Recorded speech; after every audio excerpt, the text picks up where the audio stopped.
People are getting canceled for things they said like 10 years ago, and somehow it's trending again. Oh, yeah.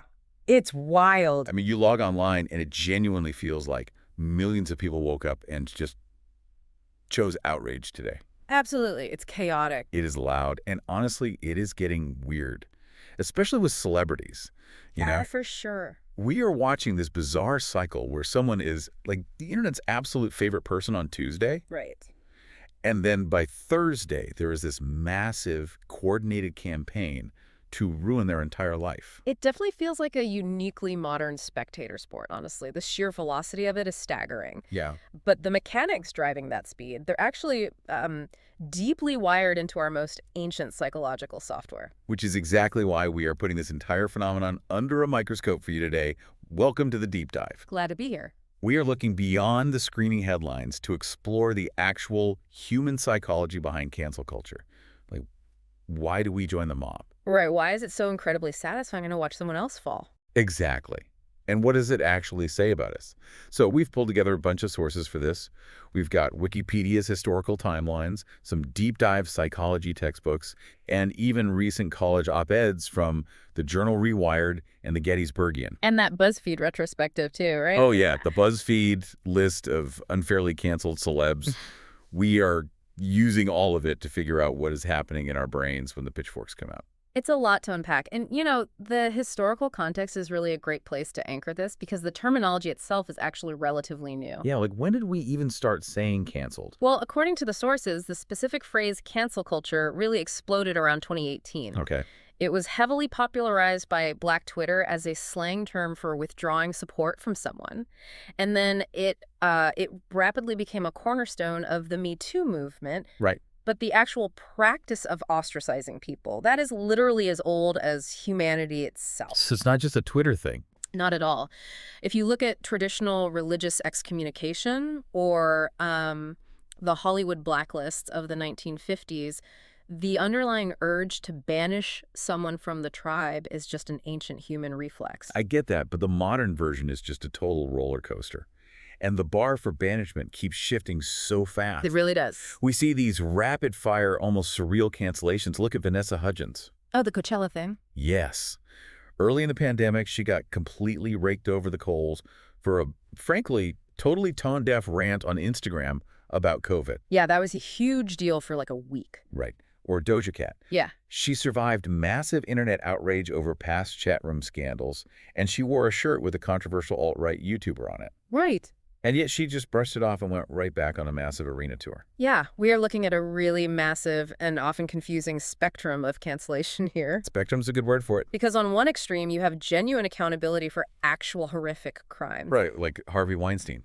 Exactly. Weinstein or Louis C.K. during the Me Too movement, where the legal and professional consequences were severe, necessary, and completely altered those industries. Which makes sense. But then, on the other end of the spectrum, you have what the philosopher Martha Nussbaum calls the rapid destruction of a spoiled identity.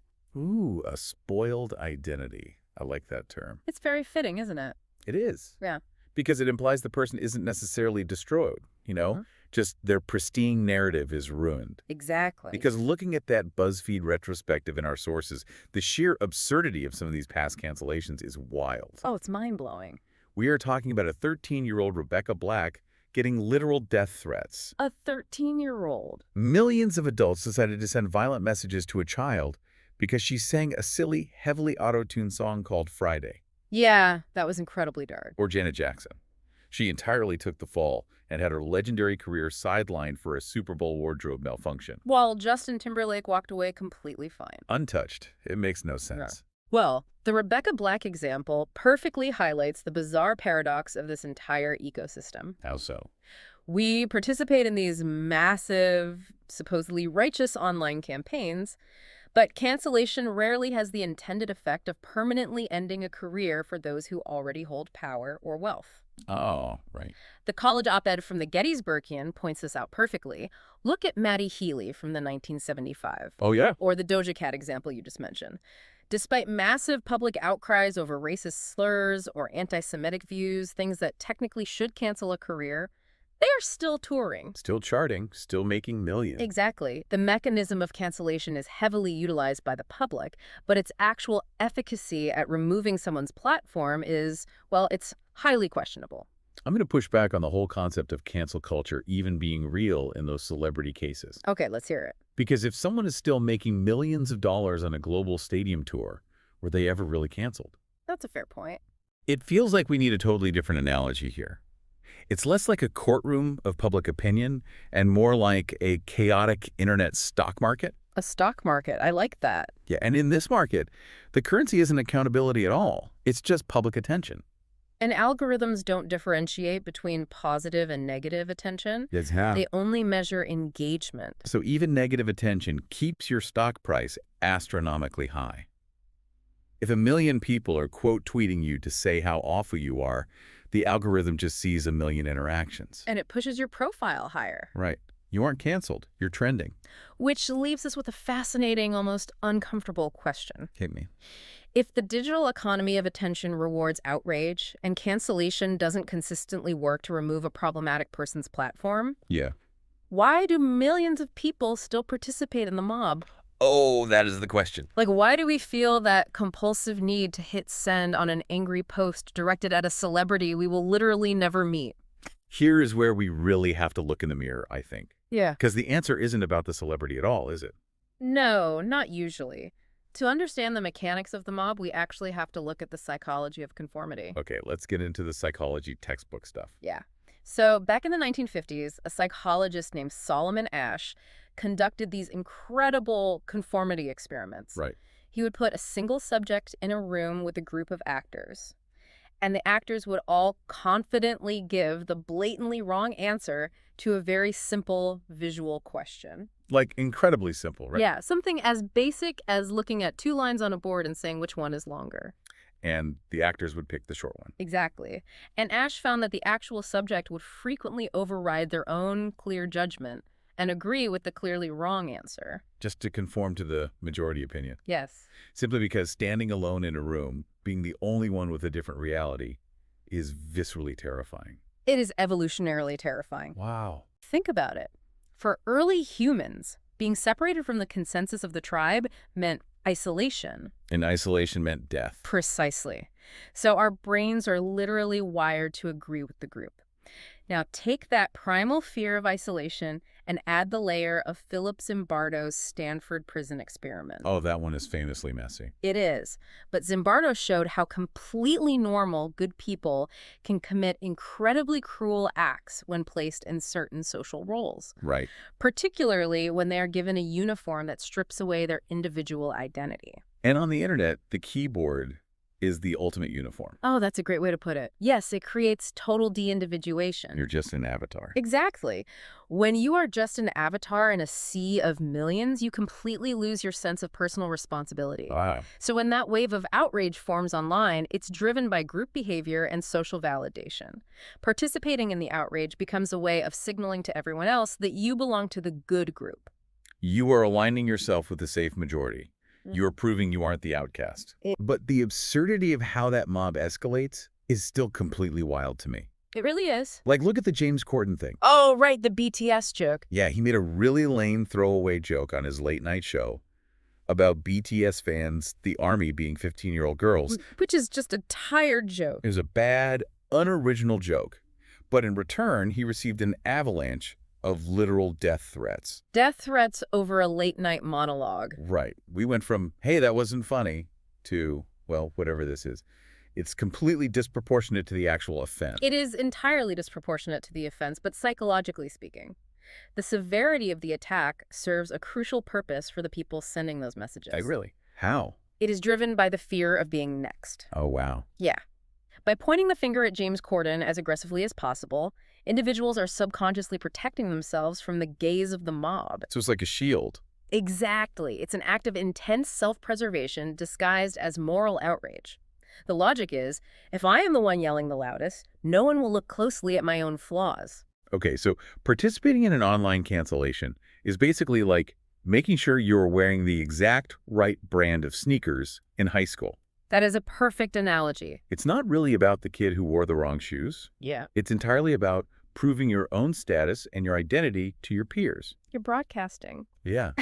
Look at me. I'm wearing the right opinions. I'm part of the in crowd. Don't shove me in a locker. And if you don't aggressively point out the kid in the wrong sneakers, the mob might turn around and notice you. Man, that's bleak. It is. It is pure identity signaling.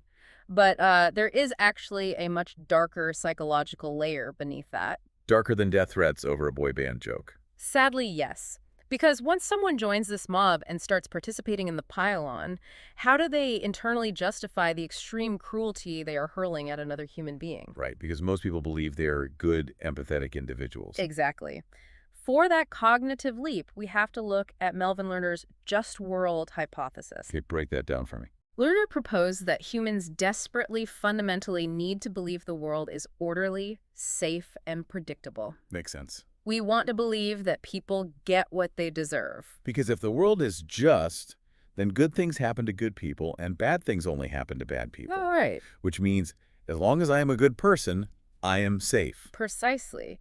And when that core belief in a safe, predictable world is challenged, it creates a severe psychological tension in the brain. That's cognitive dissonance. Right? Yes, Leon Fessner called it cognitive dissonance. The psychology textbook in our sources gives a really chilling historical example of this from Elliot Aronson. Oh, the Kent State one. Yeah.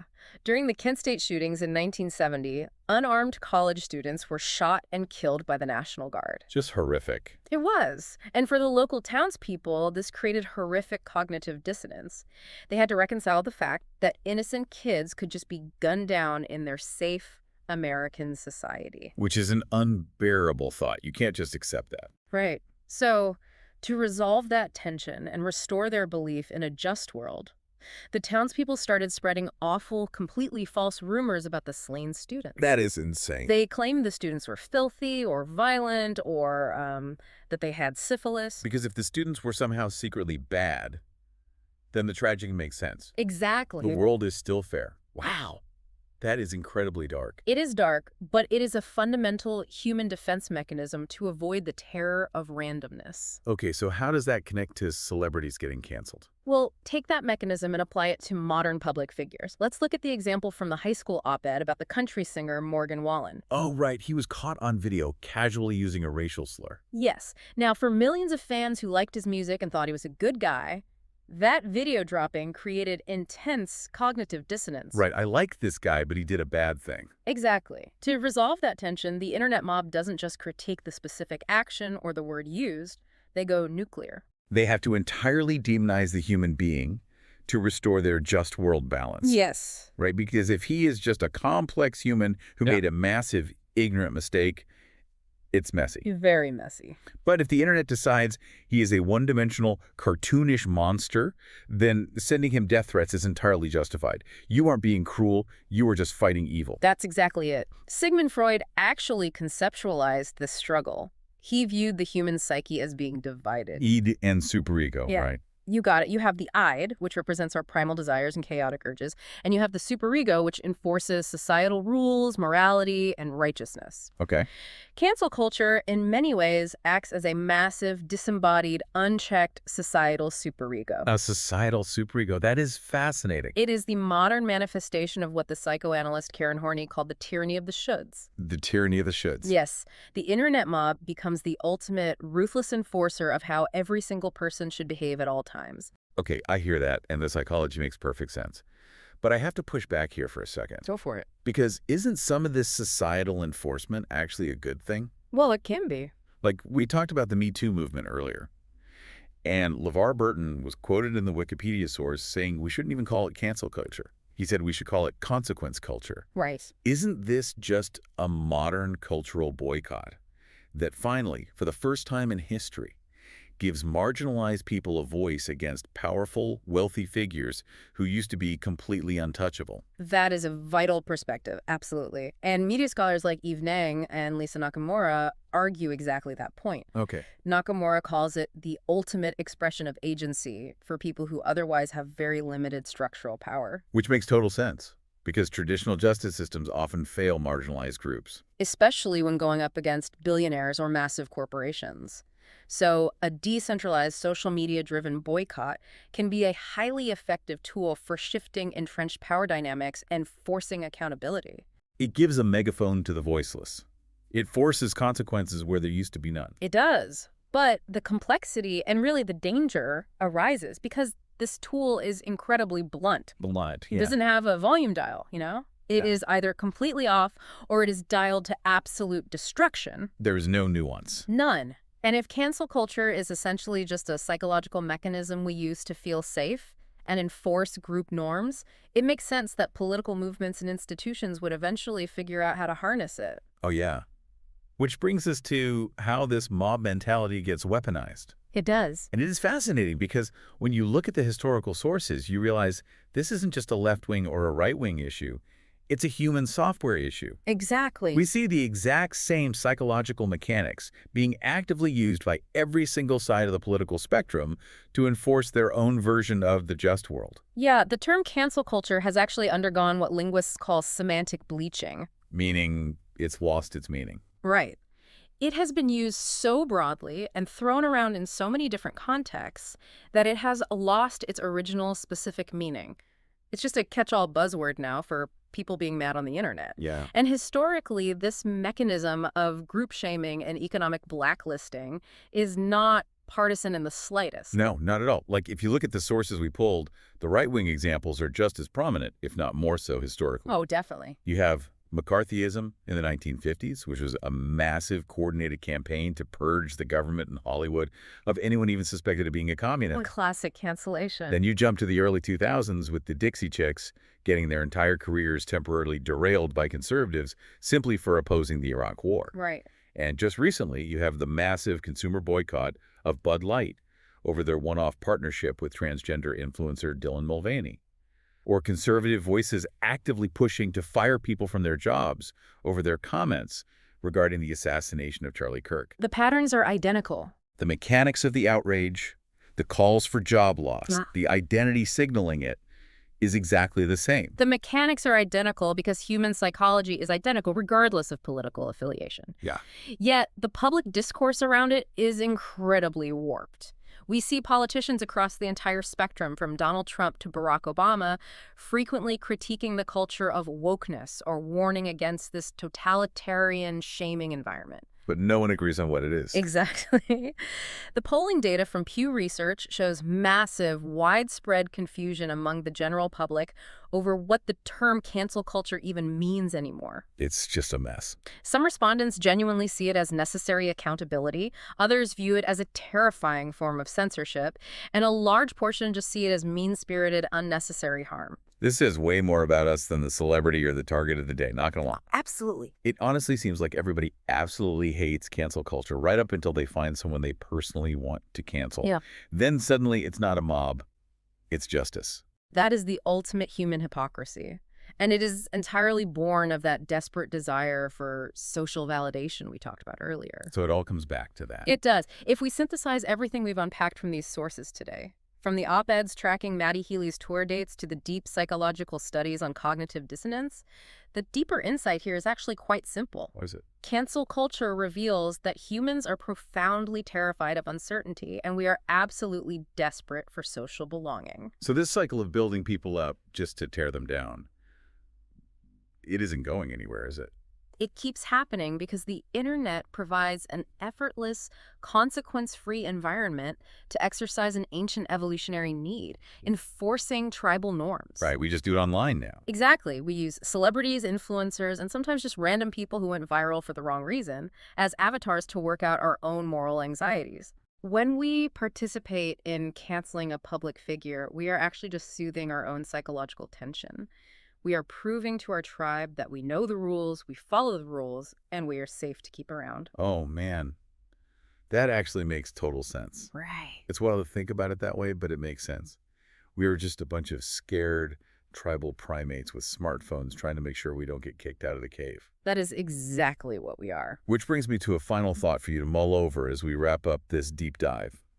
In the psychology textbook we referenced, there is an incredible theory by a sociologist named Irving Goffman. Oh, the stage theory. Yeah. He suggested that all social interaction is basically a theatrical play.